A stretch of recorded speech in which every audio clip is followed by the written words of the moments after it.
Hey there, cats and kitties. I am the Blues Man, Johnny Blues, and this is going to be a brief little review for Natsuyuki Rendezvous, Episode 7, wherein the plot thickens. Now, we pick up at the end of Episode 6, where basically Roka professes her love for Hazuki, this sort of bomb drop that we had at the end of the last episode.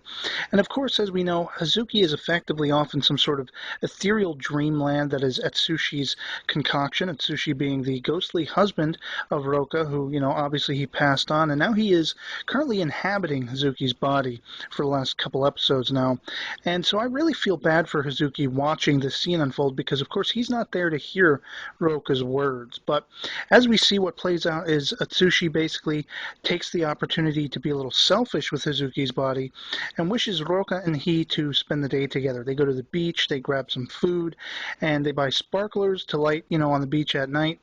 And we see him start sort of berating Hazuki. Very interestingly enough, Roka's reaction to this is, should I cheer him up? And she leans over and gives him a peck on the cheek. And of course, things become a lot more, intimate between them as they spend the night together. Now, she's under the assumption that this is Hazuki, of course.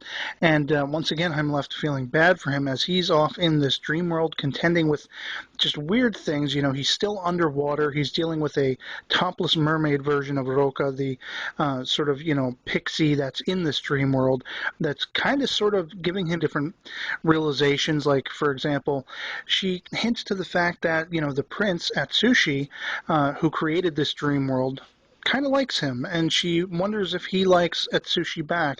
And so it's at least hinted at that this is becoming more than just a regular rivalry. It's almost like a friendly rivalry, where perhaps both men, even though they don't like each other, and they're very vocal about that fact, maybe they are actually kind of growing to respect each other, and maybe that'll lead down the line to some sort of amends between them where, Atsushi can move on freely and feel safe leaving his former wife in Hazuki's hands. I really don't know. It's still quite too early to tell.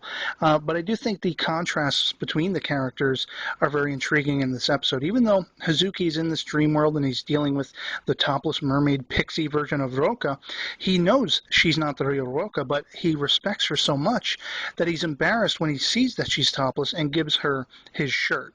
And whereas you have Atsushi, who is effectively lying to his wife in the real world for selfish reasons, making her believe she's just spent the night with this new love of her life, but in fact it was him kind of, one last ride, if you will. And I don't know if I'm reading the character right in that, but this situation seems to be pushing all of these characters to points where either they wouldn't have likely gone before, or perhaps has given them the freedom to explore the real sides of themselves they've always kept hidden. It, again, should be interesting to see how that plays out. Of course, as we see, Roka wakes up and finds Hazuki/Atsushi gone, and she finds a note in his place, which of course rubs her the wrong way because she's far from home. They took the train ride out to the beach and such. And but the thing that stands out the most to her is not only that Hazuki, who she believes to be Hazuki, has left her there, and what's up with that.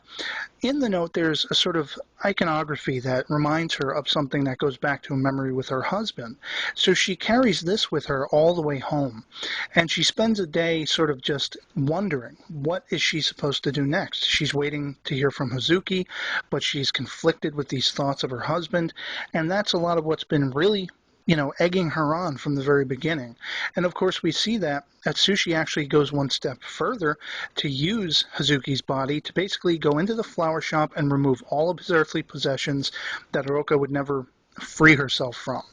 And I really believe that, in a sense, it's almost a betrayal, but at the same time, it's also a provocation to move Roka on. I think Atsushi's coming to grips and finally understanding it's his time to move on. But the thing is, this is really wreaking havoc with Roka's personality and her mind and her thinking, because she's now blurring the lines between these two men that she loves. One that she loved once, who is gone, who is taken from her, and this man she loves now, who is just coming too close to the man she used to love. And of course, the final revelation comes to Hazuki in the form of the pixie Roka, when she tells him that this notepad that created this entire dream world, there were some pages toward the end of it where basically Atsushi Atsushi, sitting on his deathbed, was trying to write some sort of poetic last words, and he was never happy quite with the wording, and he basically tore the pages out and got rid of them.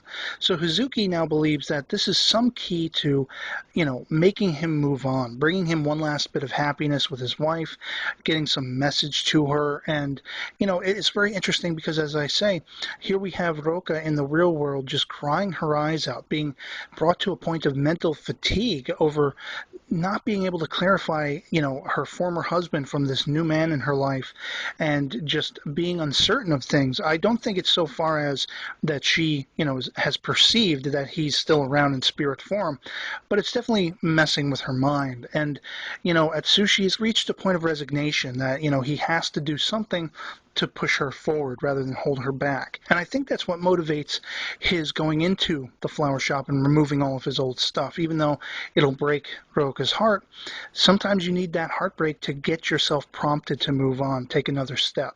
And so again, as I've said with every episode pretty much, this is very interesting, this whole series, and I really am just dying to know who's going to be with who by the end of it, because it can go any number of ways based on what we've seen so far. And, I can't wait to see Hazuki come back into the real world. I can't wait to see how he's going to react to all these surprises. I mean, his hair's been cut. He's got glasses now. He's effectively sort of slept with Roka, the woman he loves, and she's professed her love for him, and he's unaware of all of this. Will he, have to guess about all these things and stumble into it? Or will, once he repossesses his own body, will he have memories of these things happening? I really don't know. And, of course, what will it take for Atsushi to move on? And if he does move on, will Roka maybe join him? Would she be brought to a breaking point that their souls would, meet if she took her life, that kind of thing?